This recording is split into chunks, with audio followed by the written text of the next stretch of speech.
Well, hello, everyone, and welcome to the program. As always, I am absolutely thrilled that you are here. If you've never checked us out before, we are primarily an interview and a commentary-based podcast.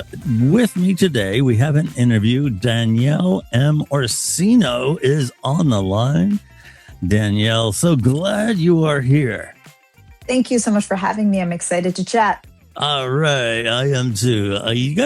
This is kind of different. I haven't had a cosplayer. That's kind of a new subject for me. Okay. Oh, Yeah. So we'll get into that. But Danielle is a fantasy author and a martial artist and a cosplayer, as I mentioned. She was inspired to write her series by a patient who needed a distraction during IV therapy. She told him a story, and each day she added to the adventure, and he encouraged her to share the story, and her writing and series was born. She is a cosplayer and began dressing up as her characters. This decision led her former publisher to place her on the covers of her series. She is one of the only fiction fantasy authors to accomplish this, and she has been dubbed the new Fabio of fantasy. The only thing I would say about that reference is you have to be of a certain age to get it. good point. How old is Fabio now? He probably looks worse than I do. I don't know how old he is. He always kept that a secret. We got to find out. Get the Scooby Gang together. She loves exploring the world of writing and exposing the underbelly of the publishing industry at the same time. All right, interesting. Where are you from, Danielle? And is like the arts and writing and all that stuff, has that always been in your blood? Originally, I'm from Carmel, New York, little town, upstate New York. I really don't consider it upstate, but everybody else does, so I'll go with it. Writing, I don't know if it was always in my blood. Creativity has always been there. My grandfather was an artist, photographer, so always in the arts. My father builds motorcycles, so I guess there's artsiness there. I did not think I would end up here. No. If somebody had gone back and told little Danielle, "You're going to write some fantasy," I think she would just look at you and go, "Huh? I'm not gonna keep reading comic books for the rest of my life and dressing up as Wonder Woman." Well, that part's true. So no, I didn't think I'd end up here, but I'm very glad I am. How did the martial arts factor into that? Once again, I tend to fall into things and not plan. But long story short, I wanted to go to New Orleans with my best friend, Jen. And my dad was like, "I'm not letting you." And he looked right at her and going, "Her." Lives in New Orleans at 18 years old. And I was reading a lot of Anne Rice. We both were, and we wanted to go on the tours. So he said, "Get your yellow belt in Taekwondo." He happened to know the instructor, Mr. McLaughlin, because they went to the same gym. Mm-hmm. And he's like, "You get that and I'll let you go." And I walked right into that class. Mr. McLaughlin rented a room out of Gold's Gym in Danbury, Connecticut. And with my, low slung sweatpants and my little crop top, walked in there chewing gum and stood at the head of the line. It was like, "I'm here for karate." And, my career started there. I gave that man a lot of gray hair. And, but it was the best thing I ever did. Why do you say that? Was it good for your mental and physical awareness, or what was, you say it's the best thing you ever did? I never thought I would end up in martial arts. That was not on my bingo card, on my radar at all. But it tested me in ways, it made me stronger. It made me who I am today. Even in my writing and everything I do, martial arts plays a part in it. Once you become a true martial artist, you can't separate it. It bonds to you. It becomes your shadow. It is part of your blood, your essence. And so I think I was always meant to do it, but getting there was a different story. Somebody really had to push me. And Mr. McLaughlin, I owe him a lot. I did make his life very difficult. And he made mine difficult too, but he made me uncomfortable. And I think in order to really get change out of a person and take that leap, you have to become uncomfortable. And there was no other way it was going to happen unless I went through martial arts. I would think that with all the posing and stuff you've done, I saw some of your pictures online, that it's very much like ballet almost, because it really enables you to pose and do all those things for photography and the cosplaying. Am I right about that? Yes, martial arts has definitely played into it. I took ballet as a child. I was never going to be good at it. I mean, I'm Yeah. 5'1". I'll tell you 5'2" on a really good day, Yeah. but we ain't tall here.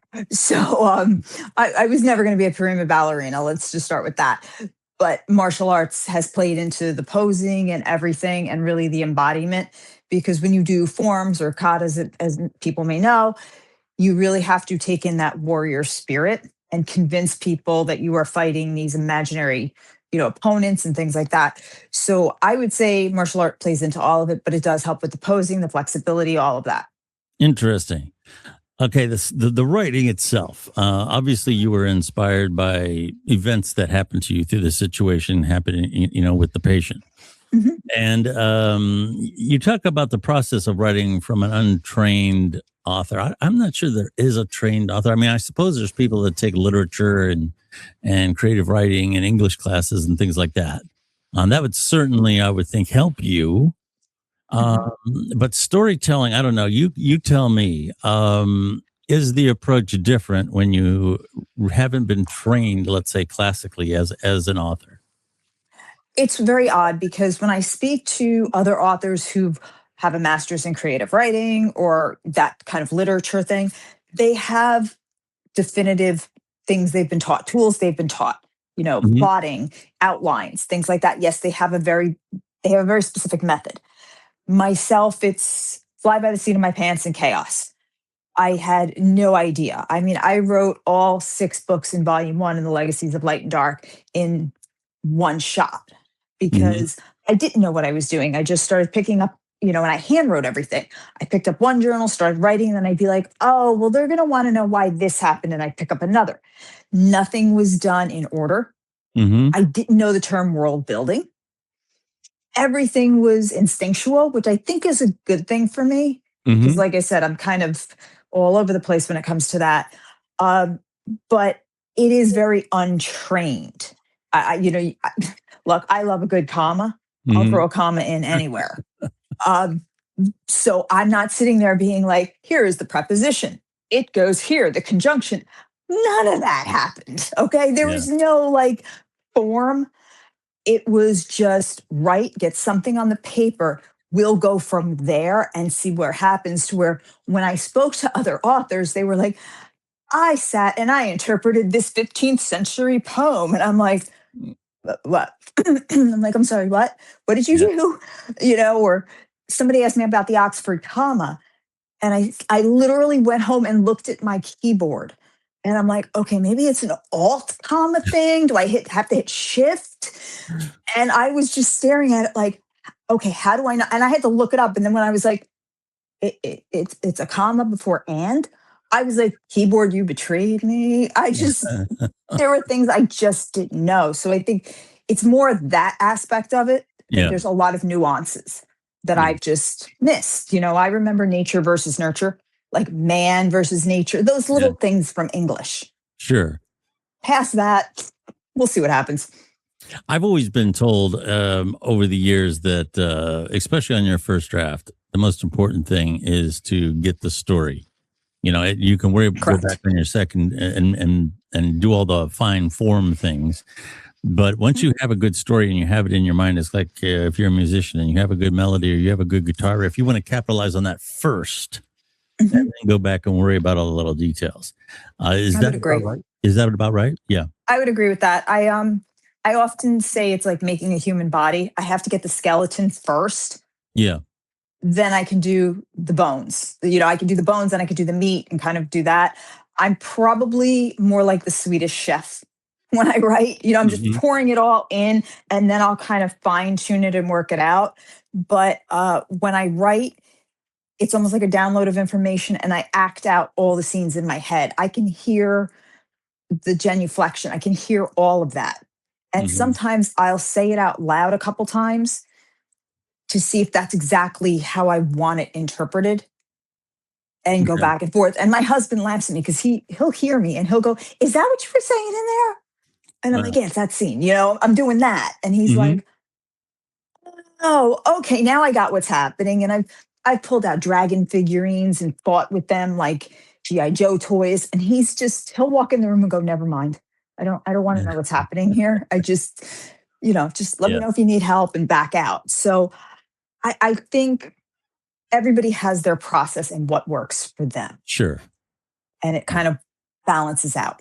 I have a friend that's she writes a column. I'm not sure how many papers she's in, and she tells me that I asked her about how to get over writer's block one time, and she says, "Well, when you have deadlines, writer's block is a convenience that amateurs have.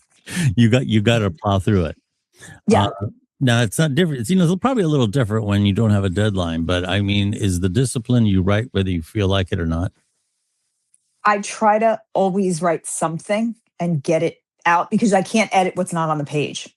If there's at Mm-hmm. least something there, I can work and go through it.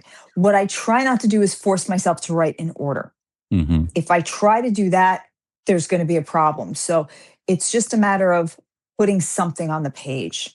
If I can do that, and even if it's like there's only 4 sentences out of me right now, Mm-hmm. usually if I get the 4 sentences, something else comes Mm-hmm. and then I can keep going. I'm writing something right now which is completely different than things I've done in the past. And if I hit a spot where I'm like, oh, I'm not really sure, if I turn to research, it always comes back around. Mm-hmm. But if you pause too long, I always find that that's what stops you. Yeah. Just get something there. You Mm-hmm. can always go back. I always tell people change the font if Mm-hmm. and this way you can, okay, that was a spot for me. Use brackets, different things, use highlighting, and you can always find where it was that one little area that I got to kind of go back and fix that. But just keep writing. I prefer handwriting myself because I like the tactile, Mm-hmm. feel. Uh, and that to me is really helpful. If I'm walking on the treadmill, I will pick up my memo on my phone and talk it through Mm-hmm. so I don't lose it. Because sometimes when you're just mindlessly doing something, I find the ideas start to flow. And I am a 2 a.m., 3 a.m. girl Mm-hmm. where it's something wakes me up and I've got to have that journal right next to me and say, okay, there's an idea and get it down so I can come back to it in the morning. Yeah. I have found I used to do stand up comedy and I was around a lot of writers. And I would have to say stand up is probably what I'm about to say is most true for stand up in that there's no age like being a pop star, being a singer, anything. You got to start young. There's just absolutely no question about it. Comedy, you can start anytime. You don't have to be attractive. As a matter of fact, it's probably better off that you're not. I don't know too many comedians that look like Brad Pitt. So it's probably the one area of show business that you don't have to be young and beautiful to start. Mhm. Writing is probably one of those things. I've always been told you have to be over the age of 30 to write something really good. It's very hard for somebody. It's one thing to be extremely intelligent. It's another thing to have the perspective of time, which unfortunately you got to get older and you got to have those skills. I would say that a lot of writers are unexperienced. They're maybe in a midlife crisis. They're empty nesters, and I've always wanted to write. So they're right in that spot. Middle age where they have the perspective of Mhm. time. They have some life experiences, so they're in a good spot. You Mhm. already gave some of the good things. What are some of the things if you're in that situation? What are the things you want to avoid? What are some of the mistakes maybe that you made that you wish you wouldn't have? Oh my gosh, I've made so many. The biggest thing is being too trusting of other people and their opinions. When it Mm, comes to writing, it is a personal thing. You have to know the difference between confidence and delusion in one sense, but you cannot trust the world because what you are doing, 98% of the world would love to do. Only a very small percentage of us actually finish the book. mhm. And so there's a bunch of people out there who are experts, and that includes your friends, your family, Oh everybody. yeah. Don't give it to them. Just don't. Also, the experts out there know the industry, know the difference between a developmental editor, a copy editor, a line editor. Make sure whatever genre you're in, the editor understands the genre. Do not give a book that has no romance to a romance editor. Hmm. That's not going to work.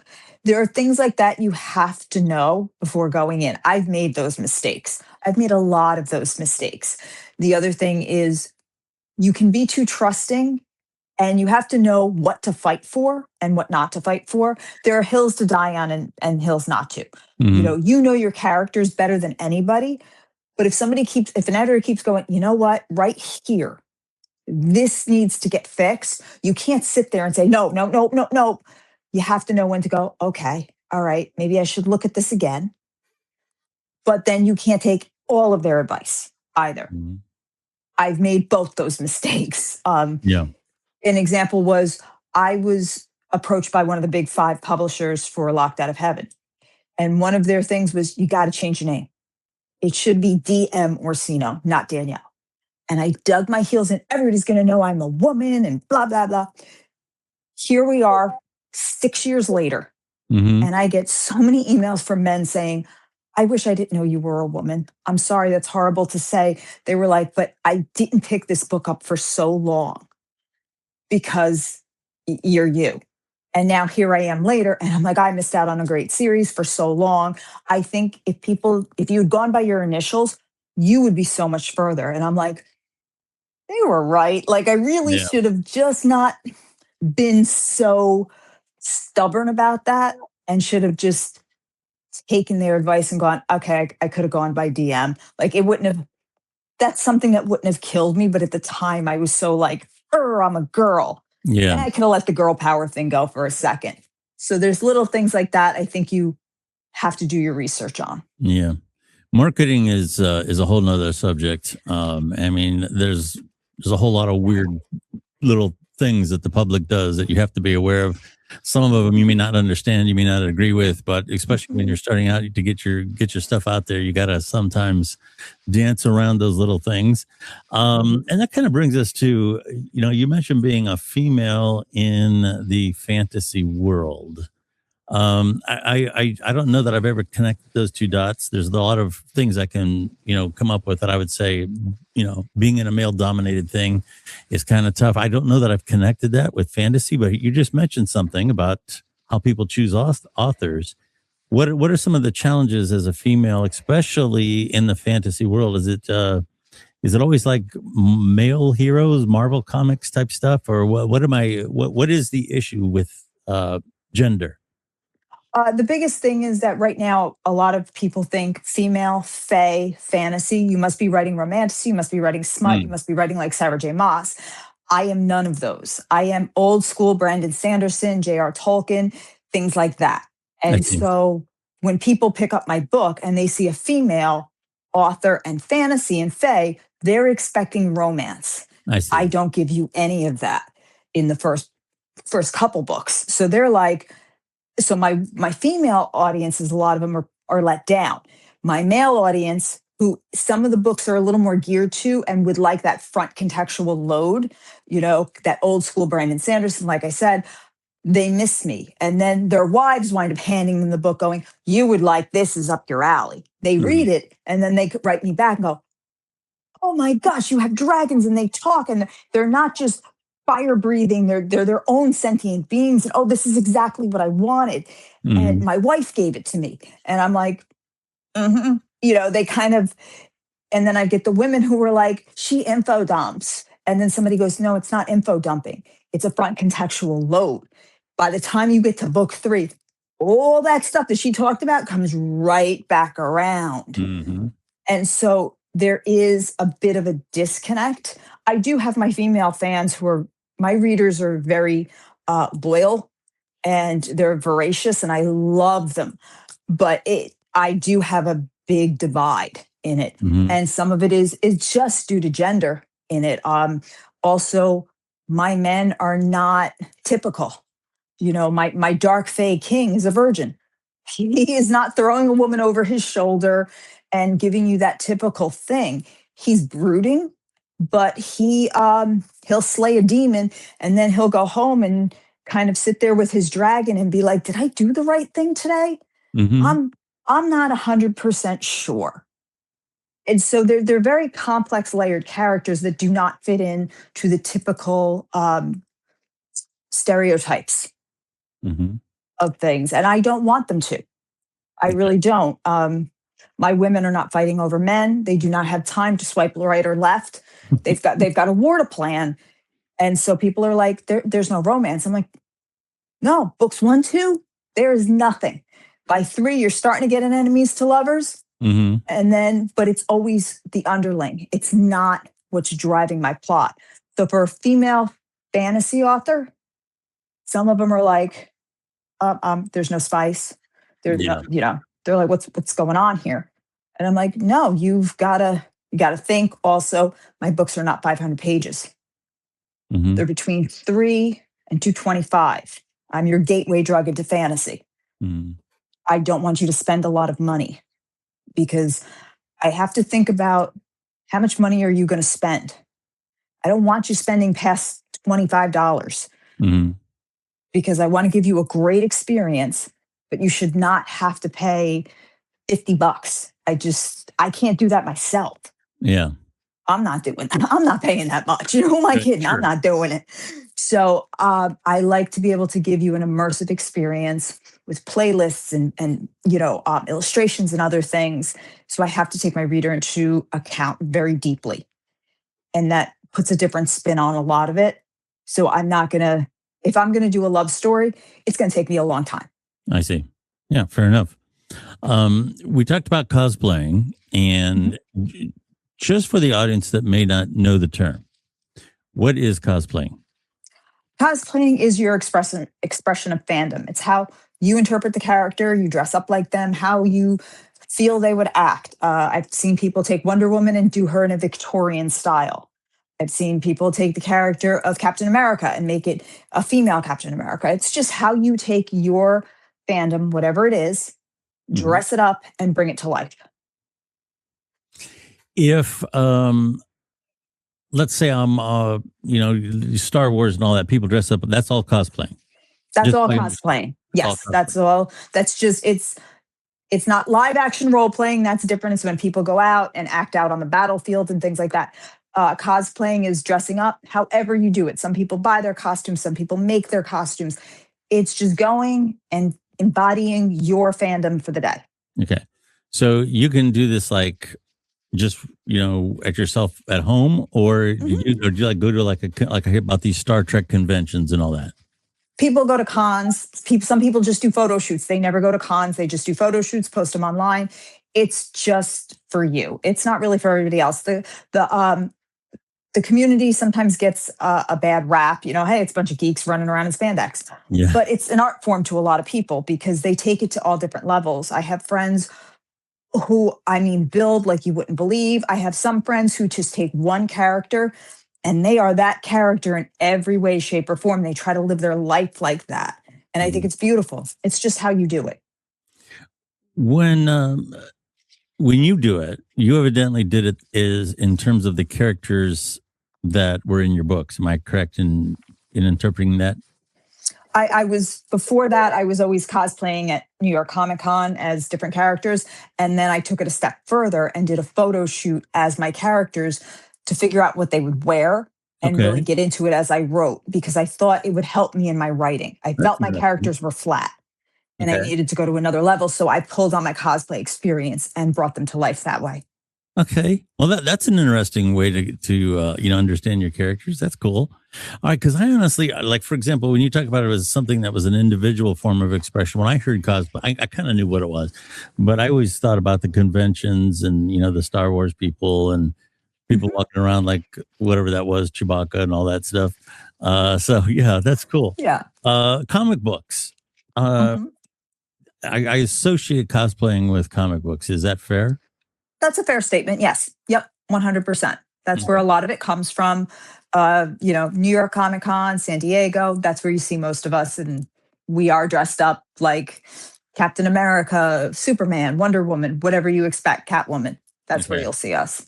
So, did comic book reading or in writing, and in your case, I don't know if you've ever wrote one, has it influenced your style of writing? I would think I wasn't a big comic book person when I was young, but I mean I know what they are, And I would think the story blocking would be something that very much translates into writing. I don't know if that's true or not. Comic books were what I loved. I mean, as a Mm. kid, Wonder Woman pulled me right in, and that was it. Linda Carter came on, and I was done. I was pulled right in, and from that point on, comics were my focus. It has influenced my writing, definitely. Chris Claremont's The Dark Phoenix saga. I all of a sudden learned, oh, that was my morally gray lesson. I cared Mm. about the villain. Not everything was black and white. Yeah. X-Men, all of that. That was it.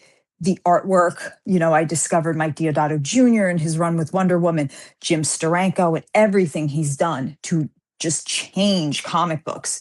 His writing, he doesn't get enough credit as a writer. Stephanie Williams, her run on Nubia. All of these people influenced me in some way and still do to this day. They have influenced my writing style in the sense that my books are shorter. And I do like to end one chapter and wrap it up and give you a cliffhanger on the next. It's Mhm. kind of that same Batman, same bat time, same bat channel. I end Yeah. one thing and give you something else. That has definitely influenced it. I am currently working on a graphic novel for Locked Out of Heaven right now. Mike Lilly is drawing it. So I am doing it because I always thought I'd be in the industry, and Mhm. I'm kind of excited to take my own work and turn it that way. But comic books, especially when you're ADHD, dyslexic, that comic books are a lifesaver. Yeah. They just Interesting. they just are. So they're in my blood as well. And for martial artists, when you're a kid, you want to be a Oh, yeah. superhero. So you kind of go into martial arts thinking this is as close as I'm going to get. And you just go that way. And X-Men, it's all about outcasts. As a teenager, of course, Peter Parker, everything. Yeah. They get you. What I would ask you next is probably a little bit of a curveball, but like getting into the business of show business and movies and all that. I think there's a good argument to be made that the superhero has been well covered in movies of the last 5 or 10 years. And a lot of times they're different versions of the same storyline. And they've come to depend on special effects so much that they look more like video games than they do movies. And unfortunately, Hollywood is, going through a transitional time for sure. There's a whole bunch of reasons why.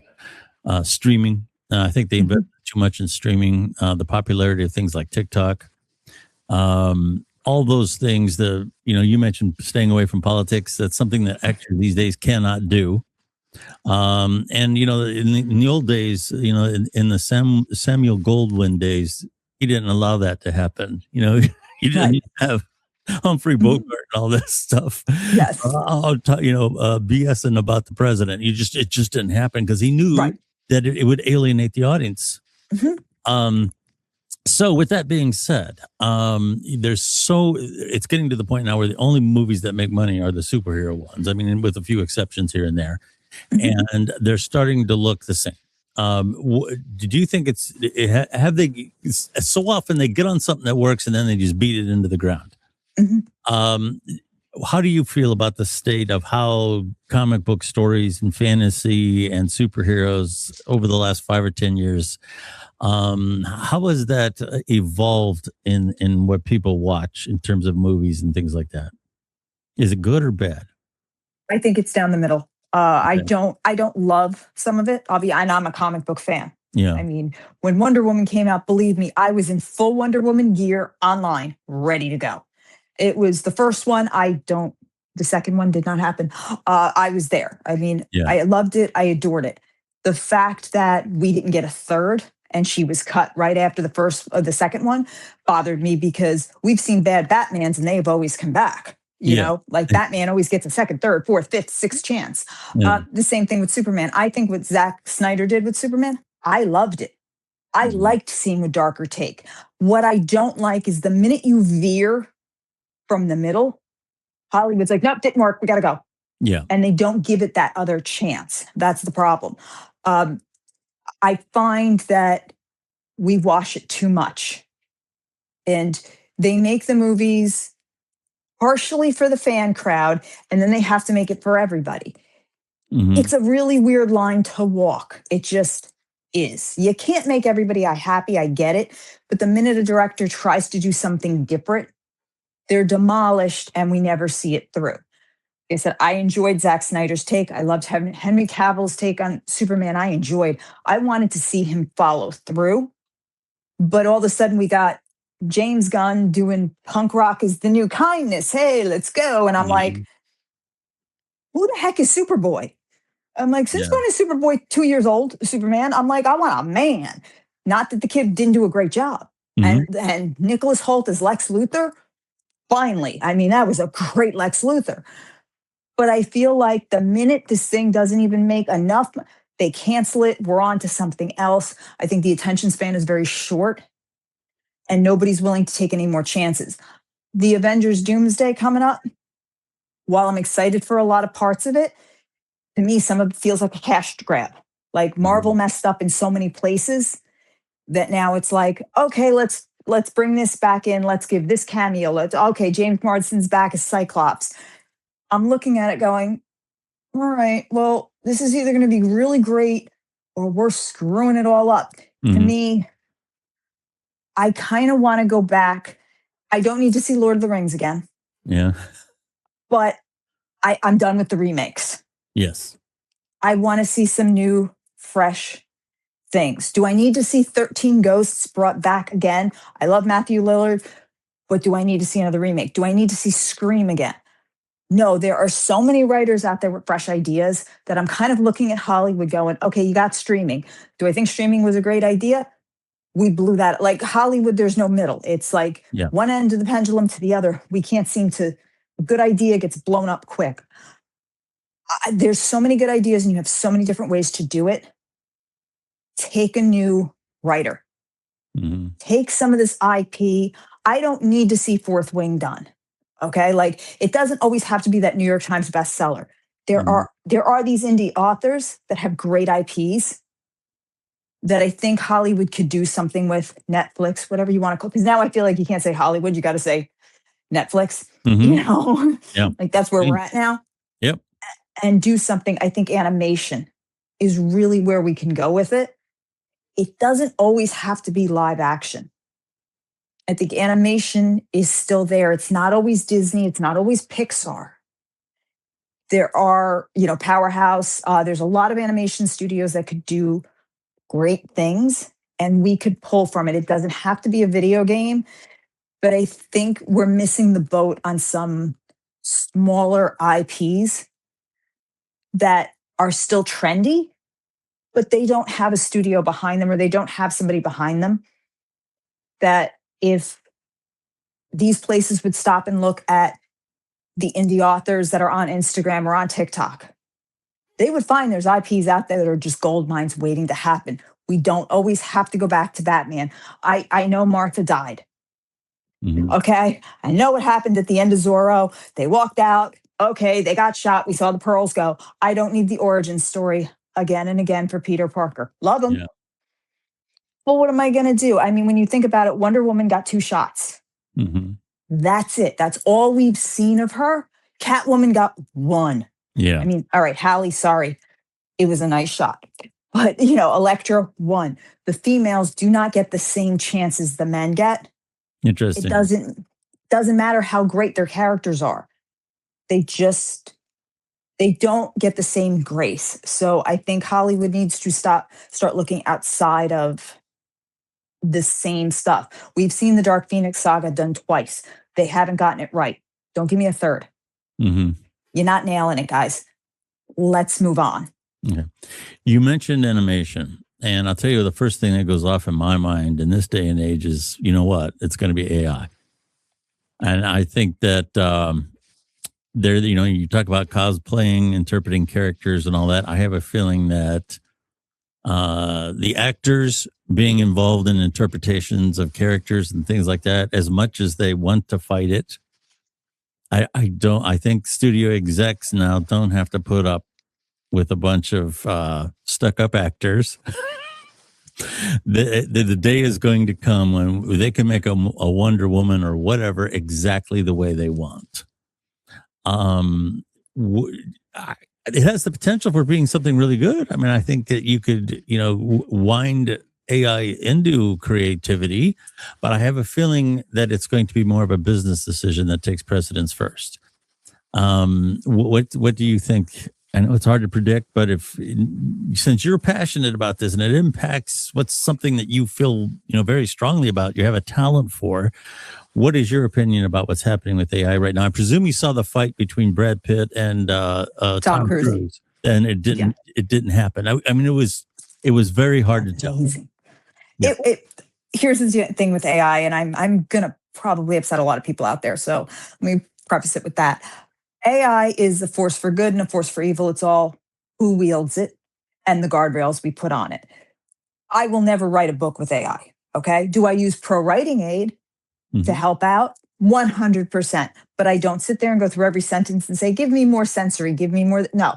But I check my grammar because I'm horrible with it. But, that being said, that's what I use. Is it AI? Some people will argue I'm using AI. Do I create book covers with AI? No. Now, I have myasthenia gravis and I have inclusion body myositis. Both cause issues with my hands and my eyes. I'm also an artist.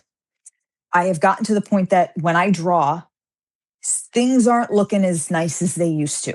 Oh. Have I run it through AI and it's my own art and said, you got to fix that eye, because I have now worked on that eye for 6 hours and I can't get it right. Yes, it's trained on my work, no one else's. And people have yelled at me and been like, that's not fair. You're using AI, the environment. When I see people with Parkinson's and with other diseases that were artists and are losing their ability to enjoy their art and are using AI on their own artwork, I don't have a problem with it. I really don't, because I know what it's like to not be able to do what you love and express yourself. That being said, do I think putting in a prompt that says, give me a Monet, and popping it in your book and saying, there's my character art for today? No. I want to be very clear. Wrong. So there is a fine line with AI. I know the courts have come down and said AI does not own anything that it does. I myself have been affected by Anthropic. Anthropic stole all my books and, ran around with them. So in all, AI can be good. It can be evil. Depends on who's wielding it. And right now there are no guardrails for it. It does hurt artists. I have friends who have been hurt by it. And I think, when you've got somebody who, runs around and says, this is my artwork, and it's not, that's a problem. But like I said, I've seen it help artists who are in physical decline. And this is still allowing them to have a piece of themselves. I can't look at it and go, oh, that's horrible. I look at it and go, as a nurse, I'm like, I get it. Get what you're doing. And if that's bringing you a little bit of joy still, I am not going to sit here and say, shame on you. Bad, bad, bad. So I think it's a little bit in the middle. What I don't like is I don't like the studios using actors without their permission, like Scarlett Johansson had the issue with her voice. You gotta get permission. If you're not getting permission, that's a problem. Grok, all that other stuff. Like I said, good and evil. It's just going to come down to how we use it. Well, the issue, and we'll kind of round out with this. And as somewhat of a technical person, the problem with AI is like what you're talking about. When somebody uses so and so's voice, very clear. Okay, it was taken. The problem with AI is that it goes into a pool. The information goes into a pool. It goes into a reservoir and gets mixed with other things. Like, for example, if I'm editing and I come up with a cool transition, I take 2 clips, I double them, I put them on top of each other, and I work out a transition that gives a mystical fade into another scene. That's something that I made. Now, a lot of software now is monitoring what you're doing so that they can optimize the software for how you like to use it. But in the meantime, how I did that went into a pool. Okay. And with other creators who came up with their own ways of creating transitions or creating effects or whatever, and they get mixed all up. And now AI is learning how to do those things. And you can't point your finger at something and say, I did that, because it's a conglomeration of other things that people have done. Mm-hmm. And that to me is the danger. I think, here again, if you try to sound like Michael Jackson, okay, clearly the voice was stolen, but most of the things aren't that cut and dry.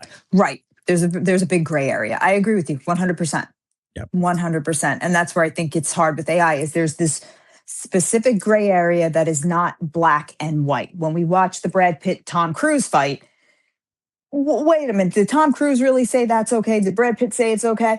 That's the area that we're like, ooh, wrong. But what you're describing, it's that area of, ooh, nobody can take ownership, and AI is just going about its business. So I completely 100% agree with you. And like I said, as somebody involved in Anthropic, it learned off all my books. Yeah. It's already got the information. I can sit here and stomp my foot and huff and puff. Yeah. It already has it. Okay, you can give me a little settlement and that's fine, but it doesn't solve the problem. So I do understand what you're saying, and that's why I say it's so much more complicated than just right or wrong. Yes, absolutely. Time will tell. It's going to be interesting. We've been speaking to Danielle M. Orsino. A lot of interesting stuff. Cosplayer, martial arts, writer, all kinds of good stuff. Where can people find out more about you online? Best place to find me is Instagram at DM Orsino Author. You can always go to my website, dmorsino.com, and just check me out. I'm all over the place. Amazon, Walmart, Barnes & Noble's Legacies of Light and Dark series. All right. What's the latest thing you're working on? Is something big coming out, or what do you got going on? A Fool's Journey, Volume 2 of the Legacies of Light and Dark series just dropped. And Book 2 of Scars and Kisses will be coming out in September. Awesome. Danielle, great talking to you. Thank you so much for being on the program today. Thank you so much for having me. It was a pleasure. Sure. My name is Billy Dees. You can find me on the platform formerly at one time known as Twitter, but it is now X. And that's kind of like my social media home, only because podcasting and the trending topics and the real timeness of X works out very well. But I'm on most of social media. You can find me real easy to find. Billy Dees Podcast. I am on all major podcast platforms. We have over a 10-year history, and you can find us on all of them. Thank you so much for listening to the program, and we will talk to you again very, very soon.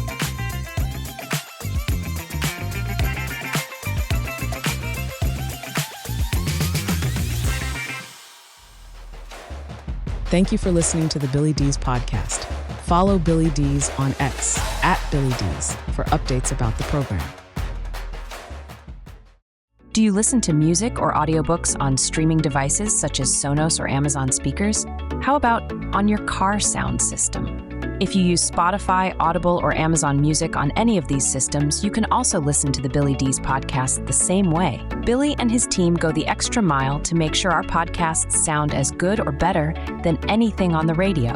Listening to the Billy Dees Podcast has never been easier. You literally just have to ask.